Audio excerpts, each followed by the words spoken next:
सवाल तो उपस्थित होना लाजमी है। तो कहने का तात्पर्य है कि शिरस्थ सभी स्रोतस का प्रतिपूरण होना, यह प्रतिपूरण होना यानी क्या? हमको वातव्याधि की सामान्य संप्राप्ति मालूम है, देहे स्त्रोतांसि रिक्तानि पूरयित्वा लोबली करोति विविधान व्याधि।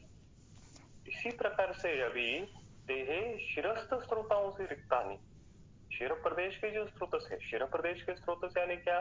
प्राण वायु जिस स्रोतस से बहता है वो स्रोतस, अभी वो स्रोतस रिक्त हो गए हैं। रिक्तानी का अर्थ क्या हो गया?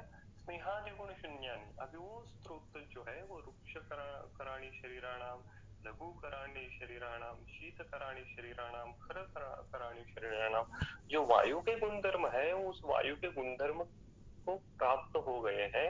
और इस स्रोत से अब जो बहने वाला वायु है उस वायु की गति को भी अवरोध उत्पन्न हो रहा है। तो शीरस्थ स्रोतसों में वायु का प्रकोप हो गया। अब ये प्रकोप जब वायु का होगा तो वो वायु क्या चुप बैठेगा? नहीं, वो अपने साथ प्राकृतस्थ कफ या पित्त या अन्य शरीर भाव को वहां पे पूरित कर देगा, प्रतिपूरयन। दल्लनाचार्य जी ने प्रतिपूरयन का अर्थ दिया है अपनी टीका में। सुश्रुत चिकित्सा स्थान का जो 24 अध्याय है उसमें प्रतिपूरन की डेफिनेशन उन्होंने दी है, शून्य भूतस्य पुनः पूरणम। जो स्रोतस शून्य भूतस्य हुआ है, रिक्त हुआ है, वहां पे फिर से उसको पूर्ण करना, इसका अर्थ उन्होंने प्रतिपूरयन इस प्रकार से दिया है। तो शीरस्थ स्रोतसों का प्रतिपूरण होना ये कास संप्राप्ति का एडवांस्ड स्टेज में उत्पन्न होने वाली पैथोलॉजी है। हम ये ऐसा कह सकते हैं कि this is the third and the advanced stage of the pathophysiological event that happens in कास। और आगे उससे क्या होता है? देहम हन्यु मन्ने तथा अक्षिणी आभंजन। और ये जो वायु जो है वो शरीर के बाहर निकलने की कोशिश कर रहा है, ऊर्ध्व गति को प्राप्त हो रहा है, वो देहम हनु मन्य तथा अक्षिणी आभंजन, हनु मन्या और अक्षी आभंजन, आभंजन यानी क्या? भेदन करता हूं। इतना तीव्र गति से वो बाहर निकल रहा है, निकलने की कोशिश कर रहा है। तो ऊर्ध्व गति के जो अवयव है वहां पे वो भेदन करता है, भेदन करता है ऐसा लगता है। आभंजन अक्षिपन नेत्रे, अक्षिप्त करके नेत्रे पृष्ठम उरु पृष्ठ पार्श्व निभृज्य।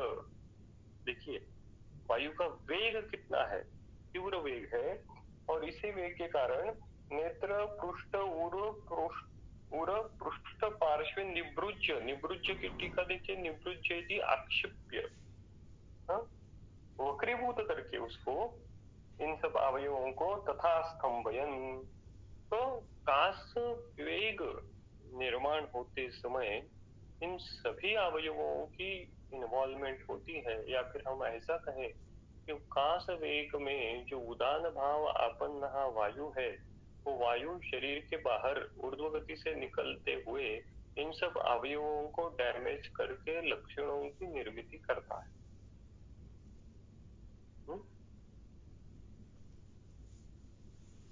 तो नेत्रे पृष्ठम उरपार्श्वे निभृज्य स्तंभयत् तथा शुष्को वा सकफो वापि कसनात् कास उच्यते।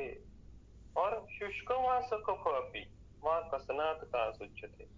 तो वायु शरीर के बाहर ऊर्ध्व गति से निकल रहा है, ये जो वायु है वो अकेला नहीं निकलेगा, वो जो अपना हम कहें कि आज की भाषा में अपर रेस्पिरेटरी ट्रैक जो है, पूरब प्रदेश जो है, नेसोफेरेंजियल ट्रैक जो है, इस ट्रैक से बाहर निकलते हुए ये ट्रैक का जो स्रोतस जो है वो उसका जो संगठन है, उस संगठन में लिप्त कफ धातु को भी वो निकलते हुए बाहर निकलेगा। वो कफ शुष्क हो सकता है या फिर सकफ हो सकता है। सो कास कैन बी शुष्क और कास कैन बी सकफ, लेकिन द कार्डिनल फीचर इज कसनात कास उच्यते। So why such a kind of pathology occurs? तो सबसे पहले अधा प्रतिहत होना, उदान भाव आपन्न होना, और उसके कारण शुष्को वा सको वापि कसनात का उच्यते। तो हमने पिछली बार भी देखा था कि, या पिछली बार भी हमने इस पर विचार किया था कि जैसे चरकाचार्य जी ने कहा है कि अधा प्रतिहता वायु, तो हर बार अधा प्रतिहता इस प्रकार की संप्राप्ति होती है क्या, या फिर काश की संप्राप्ति होने के लिए हर बार अधा प्रतिहत होना, हर बार सबसे पहले समान वायु और अपान वायु जिस स्रोत से बहते हैं उन स्रोत में अवरोध उत्पन्न होना और पैथोलॉजी डेवलप होना आवश्यक है क्या? प्रीडोमिनेंटली उसी प्रकार की पैथोलॉजी पेशेंट में दिखती है, ये इंपॉर्टेंट बात है। इसलिए तो चरकाचार्य जी ने अधा प्रतिहता इस प्रकार की पैथोलॉजी का वर्णन किया। लेकिन जरूरी नहीं कि केवल इसी प्रकार की पैथोलॉजी हर बार होती होगी। जैसे सुश्रुताचार्य जी ने उत्तर तंत्र के 52वें अध्याय में कास प्रतिषेध नाम का जो अध्याय है, उस अध्याय में ये जो अलग संप्राप्ति है, ये अलग संप्राप्ति का उल्लेख उन्होंने किया था। इसमें अधक प्रतिहत का उल्लेख नहीं है। देखिए उन्होंने क्या कहा है, प्राणो ही उदान अनुगता प्रदुष्टा। तो कास संप्राप्ति can be of two types, one अधा प्रतिहता वायु, and the second which is narrated by the Susruta in Uttar Tantra 52 अध्याय, that is प्राणो ही उदान अनुगता प्रदुष्टा। What does that mean? अभी इसकी टीका जो है उसमें कहा है कि प्राण वायु जो है वो उदान वायु के साथ मिश्र होता है। हमने देखा था ये मिश्र होना यानी क्या होना, मिश्र होने की डलन की जो दिखा है, दैट मीन्स ये जो दोनों वायु है, द्वयो मारुतः अभिमुख होना, बोथ वायु जो है they are now facing towards each other.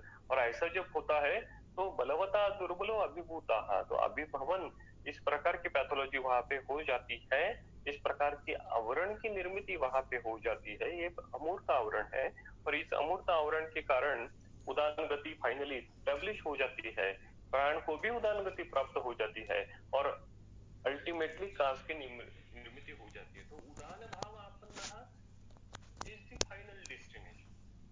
तो अपान क्षेत्र की, समान क्षेत्र की, या फिर कहीं के आधा प्रतिहत होकर भी उदान भाव आपन्न हो सकता है, या फिर प्राण क्षेत्र की भी तुष्टि होकर उदान भाव आपन्न हो सकता है। लेकिन उदान भाव आपन्न होना ये इंपॉर्टेंट इवेंट इस कास संप्राप्ति में है। अभी श्लोक क्रमांक 9 देखिए, इसमें उन्होंने कहा है प्रतिघात विशेषेण तस्य वायो सरंसः वेदना शब्द वैशिष्ट्यम कासानाम उपजायते। क्या लिखा उन्होंने, सरंसः, सरंसः की टीका देखिए, सरंसः सवेगस्य, वायु which now उदान भाव आपन्न, जिसको ऊर्ध्व गति अभी प्राप्त हुई है, वो ट्रिमेंडस वेलोसिटी से अभी शरीर के बाहर निकलने की कोशिश कर रहा है, उसको ट्रिमेंडस स्पीड है, सरहंसः। अब ये ट्रिमेंडस स्पीड से बहने वाला जो वायु है वो क्या करता है, सरहंसः प्रतिघात विशेषेण, प्रतिघात विशेषेण। अभी प्रतिघात विशेषण की चक्रपाणी टीका क्या है, प्रतिघात इति आवरणम सच कफ आदि, कफ आदि।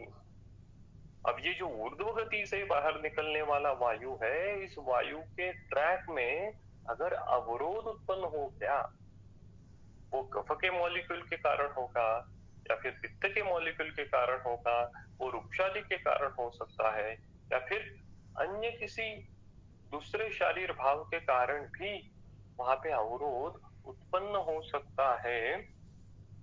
और ऐसा अगर अवरोध उत्पन्न होता है प्रतिघात विशेषेण कासानाम वेदना शब्द वैशिष्ट्यम उपजायते।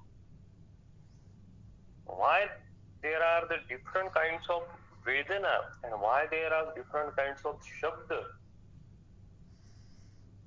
arises in kasa, because of the pratighat visheshena. So there is a characteristic sound and symptoms develop in a specific kasa. And why such differentiation occur?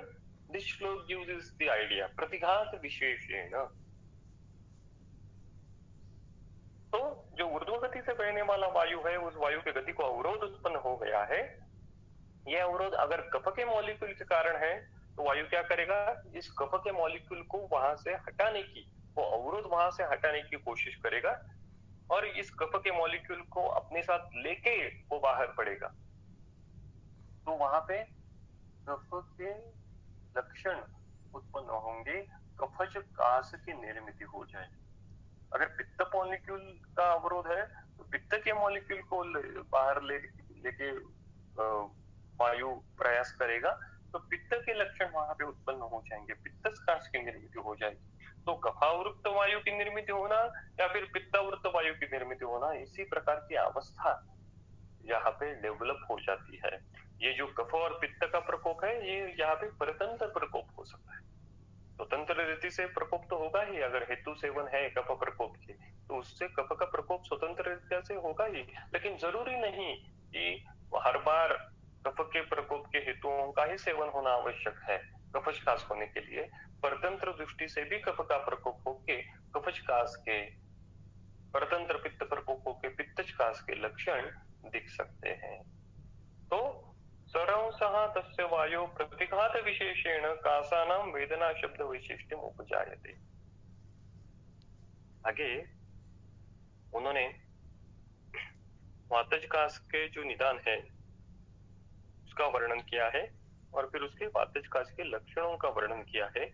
श्लोक क्रमांक 10 में देखिए, वृक्ष शीत कषाय अल्प प्रमिताशनम स्त्रियः वेग धारणम आयासो वातकाश प्रवर्तकाः।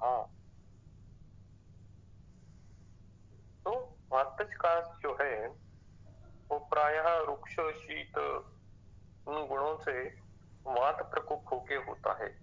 यहाँ पे डायरेक्टली वात का प्रकोप, वात प्रकोप के हेतु यहाँ पे डायरेक्ट है वृक्ष और शीत।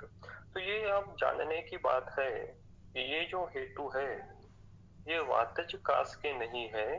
तो वातजकाश में जो वायु है उस वायु के प्रकोप के, उस वायु के दुष्टि के ये हेतु है।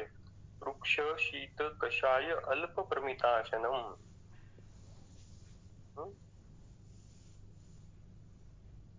तो ये फिर अलग विषय है कि हर बार जब हम वात प्रकोप का अध्ययन करते हैं या फिर हर बार हम जब वात प्रकोप के हेतुओं का अध्ययन करते हैं तो वृक्ष ये जो हेतु है ये सबसे पहले आता है और उसके बाद प्रिवेलेंस देखें तो शीत गुण का रहता है। तो वृक्ष शीत, these are the most predominant gunas that can causes the वात प्रकोप। तो ये फिर चिंतन करने की बात है, ये फिर अध्ययन करने की बात है कि वृक्ष गुण जो है ये हम सब जानते हैं कि वात के गुणों में सबसे इंपॉर्टेंट गुण है। तो फिर ये जो रुक्षता है, अत्यधिक रुक्षता, ये शारीर स्रोतों में क्या क्या बदलाव लाएगी? What kind of pathophysiological changes that excessive रुक्षता cause? ये भी थोड़ी चिंतन करने की बात है।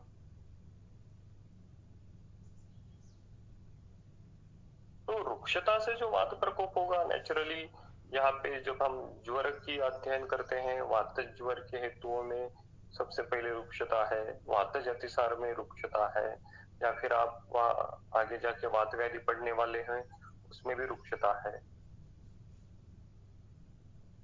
तो ये रुक्षता के कारण जो वात प्रकोप होगा वो नेचुरली किस प्रकार का होगा? वो निरुपस्तंभित वात व्याधि होगा। तो निरुपस्तंभित वात व्याधि है, रुक्षता के कारण हुआ है, तो चिकित्सा करते समय स्नेह का उपयोग वहां पे करना वो तो अवश्यम भावी है, वो तो उसी प्रकार से हम करते हैं। यहाँ पे और एक विचार है, यहाँ पे और एक विचार आपके सामने प्रस्तुत करने की कोशिश करता हूँ कि ये रुक्षता है, ये शीतता है, इसका परिणाम पंचविध वायु पे, पंचविध वायु जो है उस पंचविध वायु में से किस वायु पर ज्यादा होता हो, या फिर अन्य भाषा में हम ऐसा कहें कि जो पंचविध वायु है वो पंचविध वायु एक ही है या भिन्न है? अरे ये किस प्रकार का सवाल है? वायु तो वायु है, पंचविध वायु, उनमें क्या अंतर है? उनमें केवल गति का अंतर है, और किस प्रकार का अंतर हो सकता है? हाँ, जैसे लवण तो लवण ही है, लेकिन उसी लवण के हमने पंचविध लवण, 5 प्रकार के लवण के भेद किए, और ऐसे ही नहीं, उन लवणों में फिर गुणात्मक अंतर आ गया। सेंधव चक्षुष्य हुआ, अन्य लवण नहीं है चक्षुष्य। वो क्यों है? पांचभौतिक संगठन सभी लवणों का एक जैसा होते हुए भी उनमें गुणात्मक अंतर क्यों आता है? उसी प्रकार वायु का पंचभौतिक संगठन एक ही है, नो डाउट, वायु प्लस आकाश, ये वायु का पंचभौतिक संगठन है, लेकिन पंचभौतिक संगठन एक होते हुए भी जो पंचविध वायु है, उन पंचविध वायु का पंचभौतिक संगठन एक है क्या? कहने का तात्पर्य, प्राण वायु अन्य वायु से किस प्रकार से गुणात्मक दृष्टया भिन्न है, व्यान वायु अन्य वायु से किस प्रकार से पंचभौतिक दृष्टया और गुणात्मक दृष्टया भिन्न है। हर एक वायु का गुणात्मक दृष्टया अन्य वायु से एक अलग महत्व है। हर एक गुण प्रीडोमिनेंटली हर वायु में प्रकर्षता से है। वो कैसे हो सकता है, वो किस प्रकार से है, इस पे थोड़ा सा जानना चाहिए, इस पे थोड़ा सा चिंतन करना चाहिए। जब हम वात व्याधि पढ़ेंगे चरक चिकित्सा स्थान का 28 अध्याय, तो उस समय हम इस विषय पे और थोड़ा ज्यादा चिंतन करेंगे। और देखिए, ग्लूकोज है और फ्रुक्टोज है, कहने को दोनों ही एक प्रकार के शुगर डेरिवेटिव्स हैं, लेकिन ग्लूकोज में भी अंतर है, फ्रुक्टोज में भी अंतर है, गुणात्मक दृष्टि से भी अंतर है। ये क्यों हो गया? उसी प्रकार से वायु पंचविध है, उनमें भी गुणात्मक अंतर कैसे डेवलप होता है, ये हमारा चिंतन का विषय है। कहने का तात्पर्य है, ये जो रुक्ष गुण है या फिर ये शीत गुण है, ये पंचविध वायु में से किस वायु पे ज्यादा असर करता होगा? नो डाउट वो वात प्रकोप करता है, नो डाउट उसका असर सभी वायु पे होने वाला है, ऐसा नहीं कि एक ही वायु पे हो, सभी वायु पे हो। लेकिन उसमें से कौन सा वायु have greater affinity to get affected, तो ये थोड़े चिंतन करने की बात है। जब बातें वैधि समझेंगे तो ये विषय और ज्यादा एक्सप्लोर करेंगे। तो रुक्ष, शीत, कषाय, अल्प प्रमिताशन, अल्प प्रमित, प्रमित यानी बहुत ही कम मात्रा में खाना, यहाँ पे लघु गुण से वात का प्रकोप अपेक्षित है, या फिर एक्सेसिव उपवास करना, वहां पे भी लघु गुण से वात का प्रकोप अपेक्षित है। स्त्रीय, हाँ, तो अत्यधिक धातुक्षय से होने वाला ये वात प्रकोप है। वेग धारणम आयासो, वेग धारण, वेग विधारण, इससे उदावर्त की निर्मिति होने वाली है, और उस उदावर्त से वात प्रकोप होगा। आयास, परिश्रम, तो वातकास प्रवर्तका, तो इनसे वात प्रकोप होगा, और ये वात प्रकोप वातकास प्रवर्तका करेगा। तो डायरेक्टली स्वतंत्र रीत्या यहाँ पे जो हेतुओं का वर्णन यहाँ पे दिया है, वो हेतु, उसमें से अगर आप वेग धारण थोड़ा सा छोड़ दो, तो बाकी सभी हेतु जो है वो स्वतंत्र रीत्या वात के प्रकोप करने के हेतु है। यहाँ पे स्वतंत्र वात का प्रकोप है। तो इससे किन प्रकार के लक्षणों की निर्मिति होगी? तो इनसे, तो अभी इन हेतुओं का परिणाम सबसे पहले क्या होगा? इन हेतुओं का परिणाम जो प्राणवह स्रोत जो है, जो उदान का जो क्षेत्र है, या फिर सबसे पहले सभी शरीर में रुक्षता, लघुता, शीतता, खरता उत्पन्न हो जाएगी, और इस स्रोत से जो बहने वाला वायु है, उस वायु का अवरोध उत्पन्न होगा। वात का प्रकोप हो जाएगा, और वो वात का प्रकोप होगा, उसको उदान भाव आपन्नः प्राप्त होगा, और वो फिर ऊर्ध्व शरीर से बाहर निकलने की कोशिश करेगा। उस समय जो लक्षण निर्मिति होगी, वो लक्षण निर्मिति आगे श्लोक क्रमांक 11 और से लेकर 13 तक उन्होंने दी है। पार्श्व उर शिरशूल स्वर भेद करो भृशम, शुष्क उर कंठ वक्त्रस्य रुष्टलोम्नः प्रकाम्यता, निर्घोष दैन्य स्तनन दौर्बल्य क्षोभ मोह कृत, शुष्क कासः कफम शुष्कं कृच्छात् मुक्त्वा अल्पतां व्रजेत्, स्निग्धाम्ल लवण उष्णैश्च भुक्त पीतैः प्रशाम्यति, ऊर्ध्ववातस्य जीर्णे अन्ने वेगवान् मारुतो भवेत्। वेगवान मारुतो भवेत्। सरहंसः, सरहंसस्य, इस प्रकार का वो वायु है। तो देखिए उन्होंने लक्षण किस प्रकार से वर्णन किए हैं। वृषम यानी अत्यंत सीवियर, वृषम तीव्र, ऋतु पार्श्व उर शिरशूल, तो जो वेगवान वायु है, ऊर्ध्व गति से बाहर निकलने वाला ऊर्ध्व प्रदेश में, तो वो क्या करेगा, बाहर निकलते समय रुत पार्श्व उरस और शिरशूल उत्पन्न करेगा।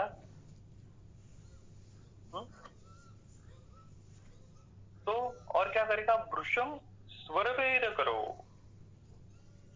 सीवियर स्वर भेद उत्पन्न हो जाएगा। So there is a change in sound also. Patient का जो साउंड है वो भी चेंज हो जाएगा। वृषम स्वर भेद करो, तो वायु जो है वो कंठ और उर प्रदेश में सख्त हो रहा है। तो कंठ के जगह पे जो ऑलरेडी खवैकुंड निर्मित है, उसी जगह पे वायु की गति को अवरोध उत्पन्न हो रहा है, और इस वेगवान वायु के कारण, उस प्रदेश से वहन करने के कारण वहां पे स्वरभेद की निर्मिति हो रही है। शुष्क उरः कंठम वक्त्रम से, तो शुष्क उर, शुष्क कंठ, शुष्क वक्त्रस्य, इस प्रकार के लक्षणों की निर्मिति हो जाती है। रुष्ट लोम्नः, रोम हर्ष निर्माण होते हैं। ये क्यों निर्माण होते हैं, ये वात प्रकोप के निर्माण है। ये व्यान वायु के गति के बढ़ने का ये लक्षण है। हमने उपकल्पनीय अध्याय नाम का जो अध्याय है, उसमें वमन औषध देने के बाद शरीर में किस किस प्रकार के चेंजेस होते हैं, पीतवंतुम तु खलुएनम मुहूर्तम अनुकांक्षेत, इसके बाद का जो वर्णन है वहां पे देखिए चरक सूत्र स्थान का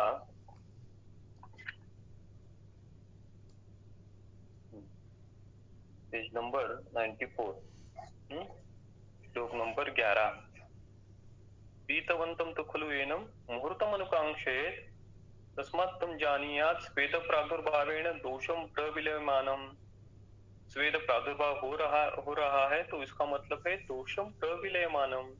लोमहर्षेण च स्थानेभ्यः प्रचलितम, लोमहर्ष हो रहा है, इसका अर्थ दोष जो है, शाखागत जो दोष है वो स्थानेभ्यः प्रचलित।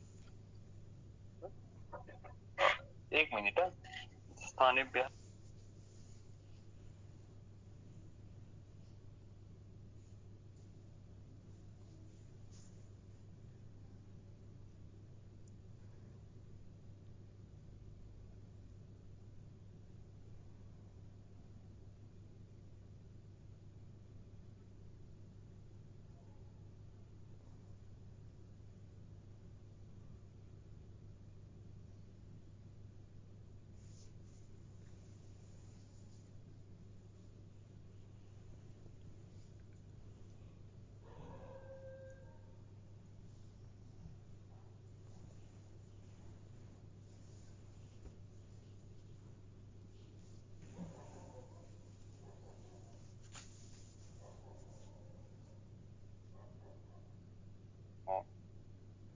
तो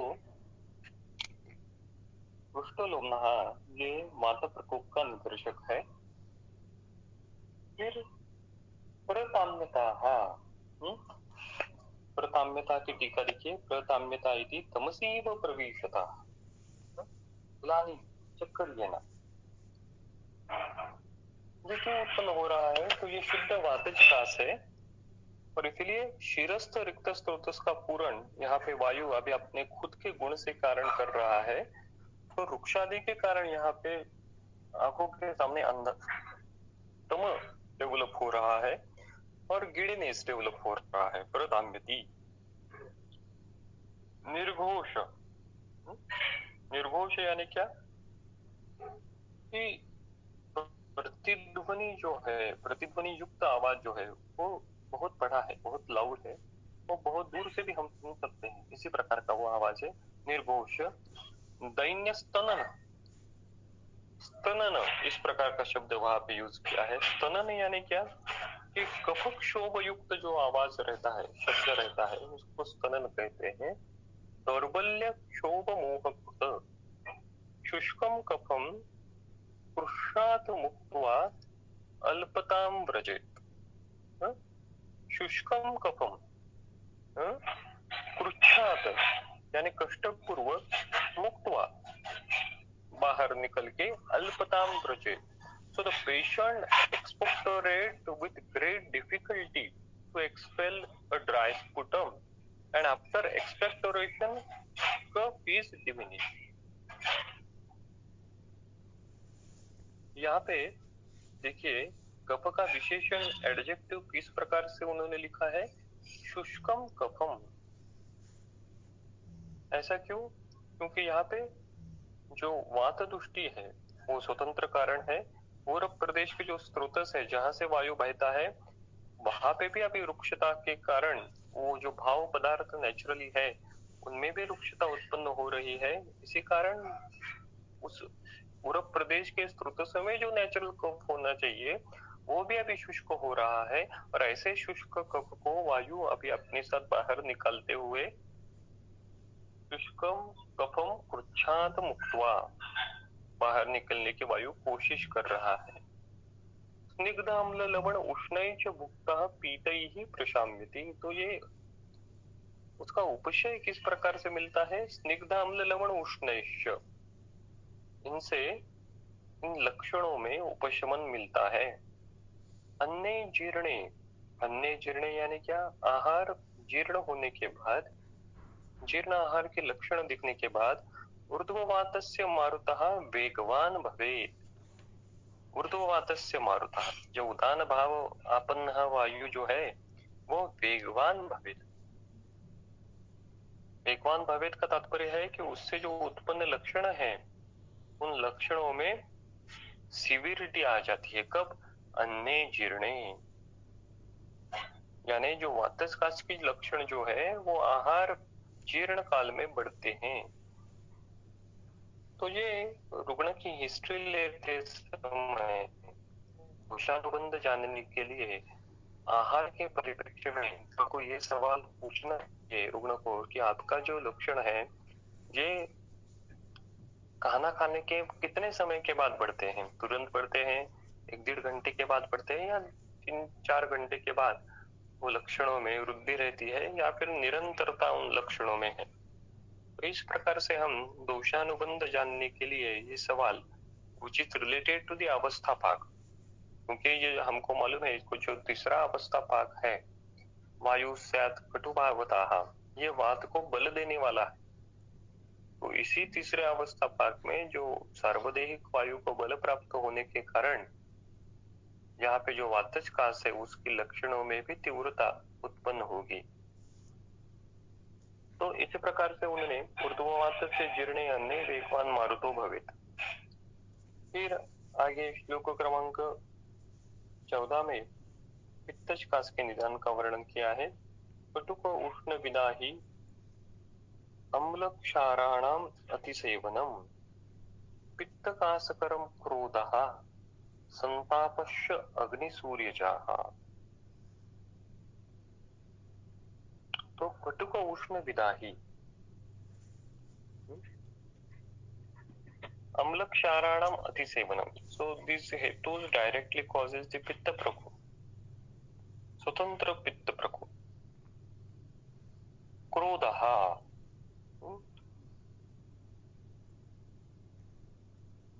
so क्रोध कैन ऑल्सो कॉजेज द पित्त प्रकोप, मानस भाव जो क्रोध है वो भी पित्त प्रकोप करता है, लेकिन ये जो पित्त प्रकोप होता है वो अचय पूर्वक होता है। तो क्रोध से होने वाला पित्त प्रकोप ये अचय पूर्वक है, कटु उष्ण क्षार के कारण होने वाला पित्त प्रकोप जो है वो चय पूर्वक है। दोष प्रकोप दो प्रकार का रहता है, एक चय पूर्वक होने वाला दोष प्रकोप और दूसरा जो है अचय पूर्वक होने वाला दोष प्रकोप। जैसे देखिए चिकित्सा स्थान का जो किसा हुआ 30 अध्याय जो है,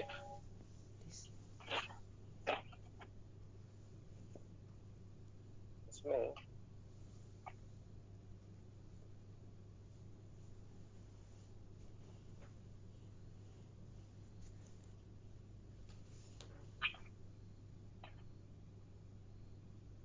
नंबर 649 श्लोक क्रमांक 329, काठिन्यत उन्भावात वा दोषो अंतः कुपितो महान।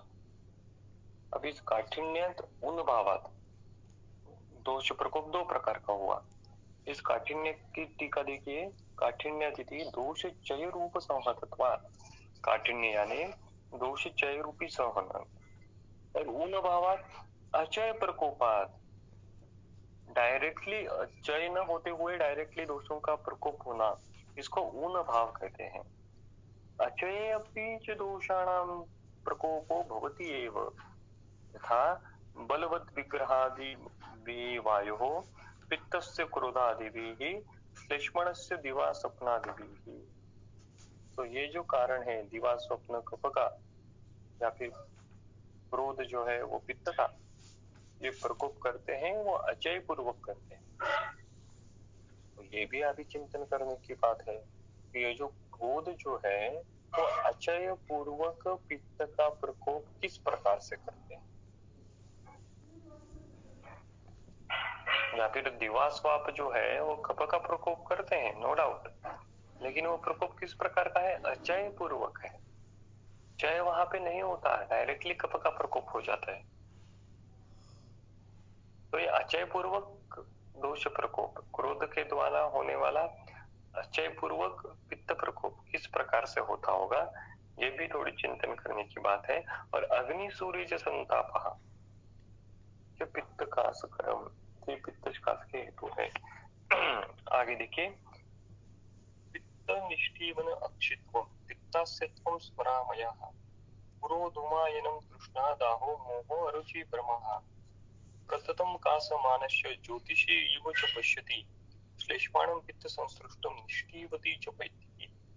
अब ये पित्तकास में लक्षण किस प्रकार के उत्पन्न होंगे, तो ये लक्षण अब क्यों डेवलप हो रहे हैं, तो उदान भाव अपना वायु है, अब वायु अपने साथ बाहर निकलते समय पित्त के मॉलिक्यूल को बाहर निकलते हुए लक्षणों की निर्मित कर रहा है। पित्त को क्यों बाहर वो निकल के ले रहा है, क्योंकि पित्त प्रकोप है। तो इसी कारण प्रतिघात विशेषण जो शब्द था ना, तो ये प्रतिघात जो है, आवरण जो है वायु की गति को, वो पित्त के मॉलिक्यूल के कारण है। तो यहाँ पे अभी पित्तावृत वायु जैसी कंडीशन डेवलप हुई है।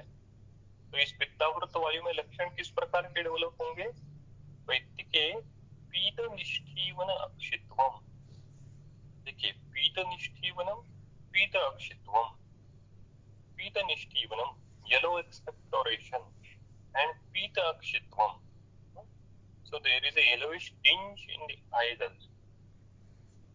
Pita nishtivanam pita akshitvam diktasyatvam, so there is a bitter taste in mouth. यहाँ पे सवाल उत्पन्न हो सकता है कि पित्त प्रकोप आप कह रहे हो, तो यहाँ पे उन्होंने अम्लास्यत्वम या लवणास्यत्वम क्यों नहीं लिखा, तिक्तस्यत्व क्यों लिखा, क्योंकि यहाँ पे पित्तावृत वायु की पैथोलॉजी हो रही है, केवल और केवल पित्त का प्रकोप नहीं है, उसके साथ साथ वायु का भी अनुबंध है, वायु की भी इन्वॉल्वमेंट है। सो पित्त प्रधान वात इस प्रकार की ये कंडीशन है। अम्लास्यता अगर लिखते तो अम्ल रस और लवण रस ये वात शमन करने वाले रस है, वैसा पित्त रस ये वात शमन करने वाला नहीं है। तो तिक्तास्यता इसी प्रकार का बिटर टेस्ट जो है उसी प्रकार का लक्षण अब डेवलप हो जाता है।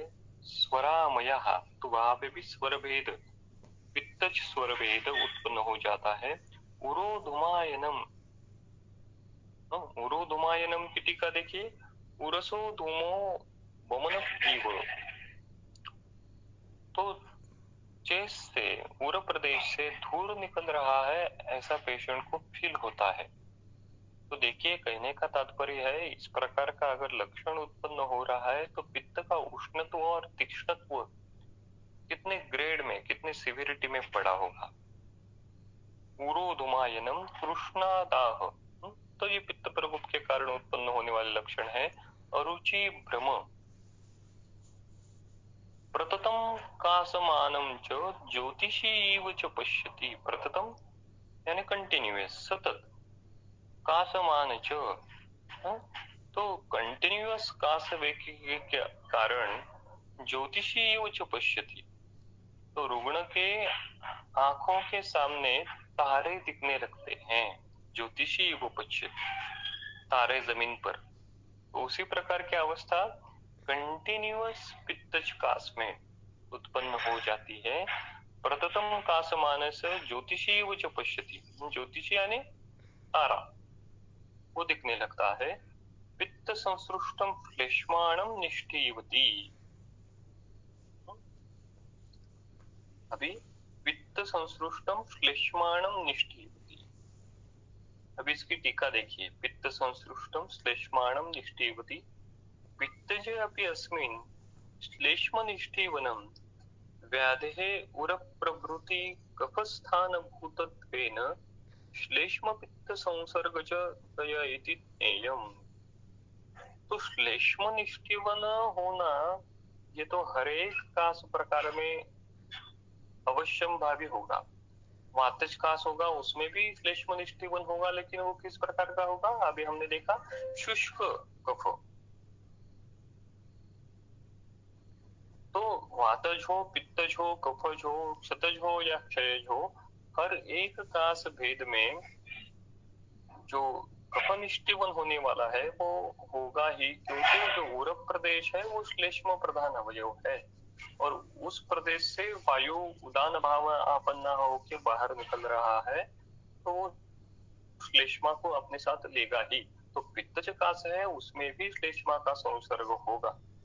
पित्त संसृष्टम श्लेष्माणम निष्ठीव, तो पित्तज कास में भी कफ निष्ठीवन होने वाला है, लेकिन दोष प्राबल्यता के अनुसार उस कफ का स्वरूप बदला होगा, बदलता रहता है। वातज कास में शुष्क कास, कफज शुष्क कफ, पित्तज कास में पित्त संसृष्ट कफ, या फिर आगे हम श्लेष्मज कास देखेंगे वहां पे उसका स्वरूप और द्रव होगा और उसकी बहलता आ जाएगी। तो the Kaphan is inevitable in each and every subtype of kasa, but its swarupa get changed according to the दोषानुबंध। आगे देखिए, गुरु अभिशंति मधुर स्निग्ध स्वप्न विचेष्टनैः वृद्धा श्लेष्मा अनिलम मृत्वा कफकासम करोति ही। तो गुरु अभिशंति मधुर स्निग्ध स्वप्न अविचेष्ट नहीं, अविचेष्ट नहीं यानी आराम करना, इनके कारण बड़ा हुआ श्लेष्मा अनिलम रुद्धा कफकासम करोति ही। तो यहाँ पे अभी ऊपर जैसे हमने कहा कि पित्तावृत वायु की संपृक्ति होती है, उसी प्रकार से यहाँ पे अभी कफावृत वायु की अवस्था डेवलप हो रही है, क्योंकि अपने खुद के कारण, स्वतंत्र कारण के, स्वतंत्र हेतुओं के कारण प्रकट हुआ जो श्लेष्मा है वो अभी वायु के मार्ग में अवरोध उत्पन्न कर रहा है और वायु अभी उस कफ के मॉलिक्यूल को बाहर खींचकर लक्षणों की निर्मित कर रहा है।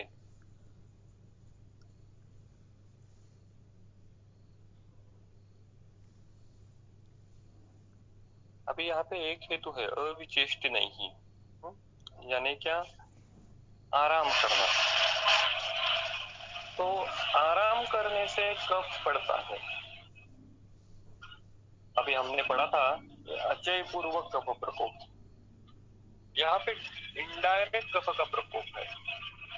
डायरेक्ट कफ के गुणों का समान पदार्थ का सेवन यहाँ पे उन्होंने नहीं किया है, लेकिन आराम करने से निसर्गतः अवस्थापाक से जो श्लेष्मा होने निर्माण होने वाला है, उस श्लेष्मा को विरोध करने वाला कटुभाव जब हम अत्यधिक आराम करते हैं तो वहां पे वो कम होता है, कटु अवस्थापाक का बल कम होता है, और इसी कारण यहाँ पे कफ बढ़ते जाता है। इसका वर्णन देखिए चरक सूत्र स्थान का जो पहला अध्याय है, उस पहले अध्याय में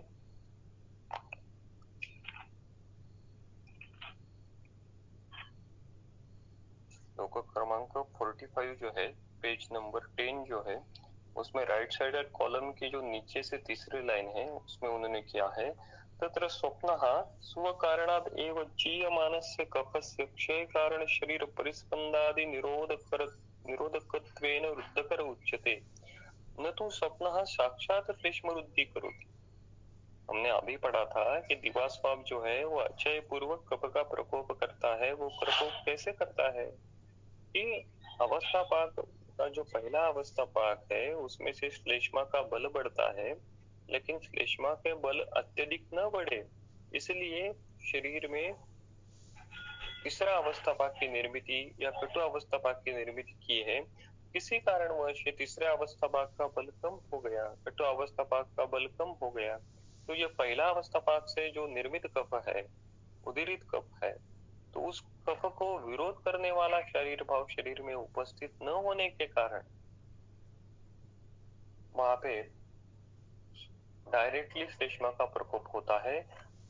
आराम जब हम करते हैं तो आराम करने से क्या हो जाएगा कि ये श्लेष्मा को विरोध करने वाला जो शरीर भाव है, वो श्लेष्मा को विरोध करने वाला शरीर फिजियोलॉजिकल भाव वो कम हो जाएगा, और इसी कारण जो प्रथम अवस्था पाक है उसको अतिरिक्त बल मिलने के कारण वहां पे अचय पूर्वक श्लेष्मा का प्रकोप हो जाएगा। ठीक है, ये अलग विषय है, लेकिन यहाँ पे संबंधित था इसलिए हमने यहाँ पे लिया। तो इसी कारण एक कफ का प्रकोप हो जाएगा, और एक कफ का प्रकोप हो जाने के कारण उससे निर्मित लक्षण किस प्रकार से होंगे उसका वर्णन उन्होंने आगे किया है।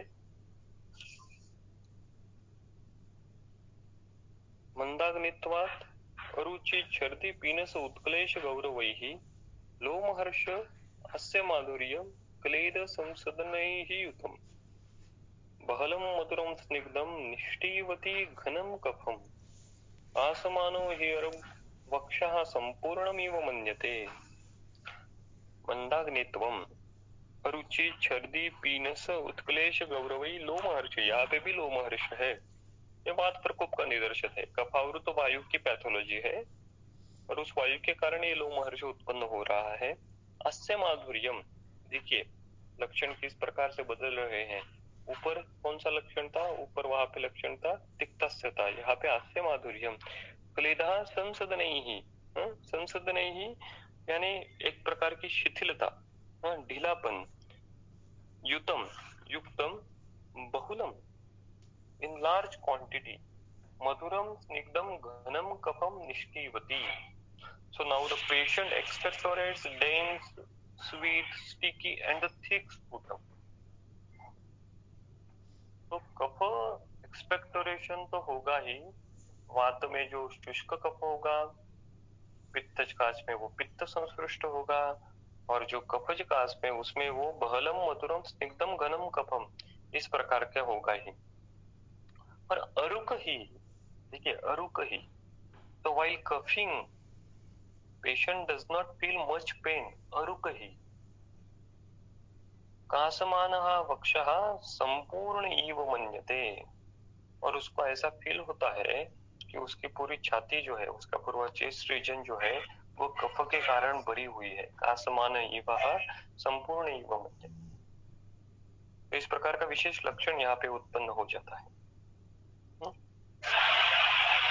तो ये श्लेष्मारुत वायु की अवस्था है। श्लेष्मा ने वायु के मार्गों को अवरोध उत्पन्न किया है। तो जनरली हमको मालूम है, हमने आवरण पढ़ा है कि आवरण में आवरक के जो लक्षण है वो बढ़ते हैं और आवृत्त के कम होते हैं। यहाँ पे श्लेष्मा आवरक है, इसलिए सभी लक्षणें कफ प्रधान हमको मिलती है। और अरुक ही वायु के इन्वॉल्वमेंट होते हुए भी यहाँ पे अरुक ही वेदना की जो तीव्रता है वो कम है या फिर नहीं है। तो श्लेष्मा जो है निष्ठीवन होने वाला कफ जो है वो बहलम मधुरम स्निग्धम घनम। तो मधुर श्लेष्मा या फिर स्फुटम मधुर है, ये ऐसा उन्होंने कैसे लिखा? रस परीक्षा तो नहीं करते होंगे, और स्फुटम की रस परीक्षा नहीं करने का आदेश है, तो स्फुटम मधुर है, ऐसा अनुमान उन्होंने क्यों लगाया, किस प्रकार से लगाया? तो यहाँ पे कफ का प्रकोप है, यानी अभी सभी स्रोतस में मधुर और पृथ्वी और आप महाभूत बढ़े हुए हैं, और इसी कारण सभी स्रोतस में अगर पृथ्वी और आप महाभूत बढ़े हैं तो स्फुटम में भी पृथ्वी और आप महाभूत बढ़े होंगे, और इसी कारण स्फुटम में अभी मधुर भाव का हुआ होगा, यह अनुमान उन्होंने लगाया होगा। तो अनुमान प्रमाण के कारण ही वहां पे मधुर शब्द आया है। जैसे हमने मधुमेह में भी लिखा है कि वो मूत्र जो है वो मधुर भाव का उत्पन्न हो जाता है, उसका भी लॉजिक यही है।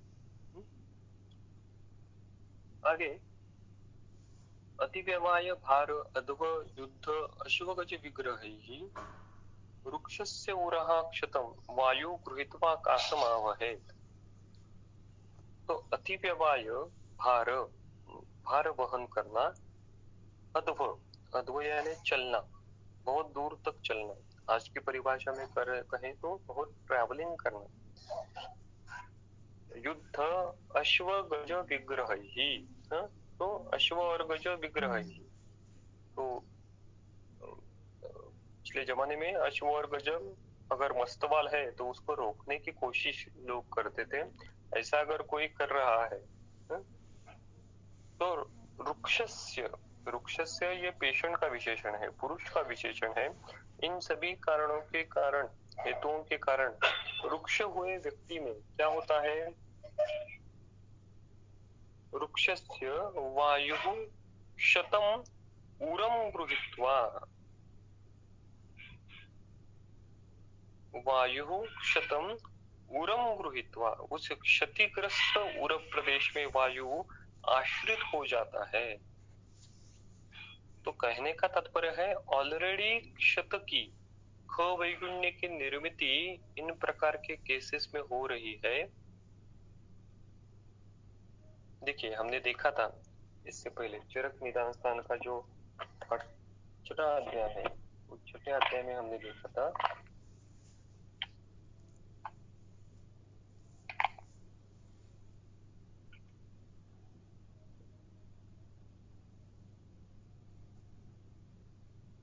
पेज नंबर 219 श्लोक नंबर 4, बीच में एक लाइन है, देखिए इन हेतुओं के कारण क्या होता है? तस्य अतिमात्रेण कर्मणा उरः क्षण्यते तस्य उरः क्षतम उपप्लवते वायु। तो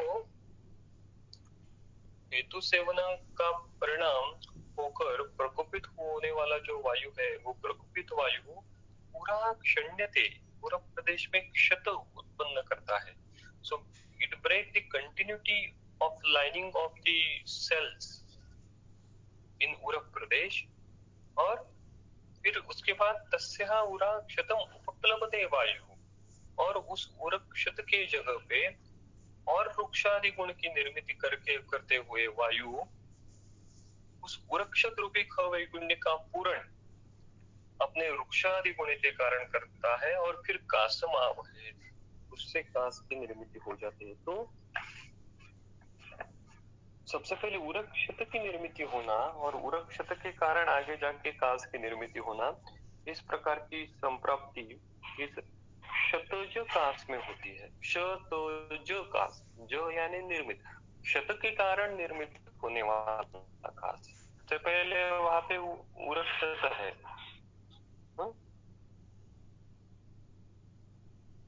तो अतिव्यवाय भार अध्व युद्ध अश्वगज विग्रहैः वृक्षस्य उरः क्षितं वायु गृहीत्वा कासमावहे। यहाँ पे भार वहन उन्होंने लिखा है। तो भार वहन ये एक्चुअली अगर हम वाग्भट निदान स्थान का 16वां अध्याय देखें तो उसमें हर एक वायु के पंचविध वायु में से हर एक वायु का जो प्रकार है उसके मुक्ति के हेतुओं का अलग से वर्णन किया है। उसमें से भार वहन जो है वो उदान वायु के प्रकोप का कारण है। तो भार वहन से डायरेक्ट उदान वायु का प्रकोप होगा। अति व्यवायो, अति व्यवाय से क्या होगा, धातुक्षय होके वृक्षादि गुण शरीर में बढ़ के शरीर में स्नेह क्षय हो गए, वात की वृत्ति हो जाएगी, जो हमने पढ़ा था चिकित्सा स्थान के 8वें अध्याय में। अधुव, वाग्भट्टाचार्य जी ने अधुव जो है ये व्यान वायु प्रकोप का हेतु बताया है। तो इसी प्रकार हर एक हेतुओं के कारण वात का प्रकोप होकर अल्टीमेटली उदान भाव आपन्न होके कास की निर्मिति क्षितिज कास में भी हो जाती है। और उसमें अभी लक्षण किस प्रकार के निर्मित हो जाते हैं। सपूर्वम कास्ते शुष्कम तथा स्टिवेत सशोणितम कंठेन रुजनात्यर्थ विरुग्णनेव च उरसः शुचिभिरिव तीक्ष्णाभिः तुद्यमानेन शूलिना दुःखस्पर्शेन शूलेन भेदपीडा अभितापिना पर्वभेद ज्वरश्वास तृष्णा वैश्वर्य पीड़िता पारावतीव पूजनम कास वेगा क्षतोद्भवा। तो सपूर्वम शुष्कम कासते, सपूर्वम यानी वो रुग्ण, पूर्वम एट फर्स्ट, शुष्कम कासते सबसे पहले शुष्क कास की निर्मित होती है। आगे क्या होता है, सपूर्वम शुष्कम कासते, ये जो अवस्था है ये केवल वात प्रकोप की अवस्था है। यहाँ पे वायु स्वतंत्र रीत्या प्रकोपित होकर बाहर निकलता है। हा? अब ये बाहर निकलते समय उसी वायु को अवरोध जो है पित्त और कफ का वो इसी अवस्था में ज्यादा प्रबल नहीं है, इसी कारण यहाँ पे शुष्क कास की निर्मिति उत्पन्न हो रही है। तथा उसके बाद अत्यर्थम रुजता कंठेन विरूपणेन इव, तथा आफ्टर दैट अत्यर्थम रुजता, there is a tremendous pain, कंठेन विरूपणेन इव, तो कंठ में अत्यधिक रुजता, अत्यधिक पेन डेवलप हो जाती है। और सूची भी ही तुद्यमानेन इव, और कंठ में अभी सूची भी ही तुद्यमानेन, निडल प्रिक करने जैसी जो पेन है उसी प्रकार की वेदना डेवलप हो जाती है। वायु अभी अपने रुक्ष और तीक्ष्ण गुण के कारण बढ़ रहा है, उसी कारण इस प्रकार की टिपिकल वेदना सूची भी ही तुद्यमाने नहीं हो, जिसको हम तोद कहते हैं, तो उसी प्रकार की प्रिकिंग पेन कंठ प्रदेश में डेवलप हो जाती है। उर्साच भेद पीड़ा अभिताप, उर्साच भेद पूर्व प्रदेश में भेद, ब्रेकिंग पेन, पूर्व प्रदेश कोई तोड़ रहा है, इस प्रकार की सीवियर पेन, उर्साच भेद पीड़ा अभितापिना दुख स्पर्शेन शूलेन, दुख स्पर्शेन, पूर्व प्रदेश को अगर हम स्पर्श करें तो वहां पे अत्यधिक शूल होगा, एक्यूट टेंडरनेस ओवर द उरक प्रदेश। और इस सार्वदेहिक वात प्रकोप के कारण अन्य एसोसिएटेड लक्षण इस प्रकार के होंगे, पर्व भेद, ज्वर श्वास, तृष्णा वैश्वर्य पीड़िता, पारावत इव आकूजन, पारावत इव यानी कबूतर के जैसा, पिगन जैसा, आकूजन वो आवाज करता है, पारावत जिस प्रकार का आवाज करता है उसी प्रकार का ये रुग्ण क्षितिज का आवाज करता है। क्षतोद्भवान कास वेगान सब शोणितम शिवे, और एक क्षतोद्भवान और क्षत के कारण जो उत्पन्न कास है वो सशोणितम शिवेत, सशोणितम शिवेत, शोणित के साथ वो स्फुटम जो है वो बाहर निकलता है। तो ये हम ऐसा कहें कि आज के परिभाषा में हिमोप्टासिस की अन्य अन्य जो कारण है उसमें से एक कारण हमारे दृष्टि से क्षतज कास है। तो उस क्षतज कास में हिमोप्टासिस में इस प्रकार की पैथोलॉजी हो सकती है, ऐसा ध्यान रखना है कि क्षतज कास तो नहीं है ना। तो सबसे पहले क्षत की उत्पत्ति होना, ऊरहा क्षण्यते, और उसके बाद वायु उपप्लवते वायु, और उसके बाद फिर उदान भाव आपन्न होके कास की निर्मित होना, और उस कास में सुशोणितम कफा निष्ठीवत। इस प्रकार का टिपिकल लक्षण क्षतज कास में निर्माण होता है। तो कफ निष्ठीवन कास में जो हो रहा है, उस कफ निष्ठीवन को जानना, ये भी इम्पोर्टेंट बात है, क्योंकि उस कफ निष्ठीवन के स्वरूप भी स्पेसिफिक कास का कौन सा भेद है वो हम जान सकते हैं। तो अभी हम यहाँ पे ही रुकते हैं। इसके आगे का जो विषय है क्षयज कास का, और फिर संत्य संत्यत्व और कास की चिकित्सा का जो विषय है वो हम अगली बार से शुरू करेंगे। अभी हम यहाँ पे ही रुकते हैं। धन्यवाद।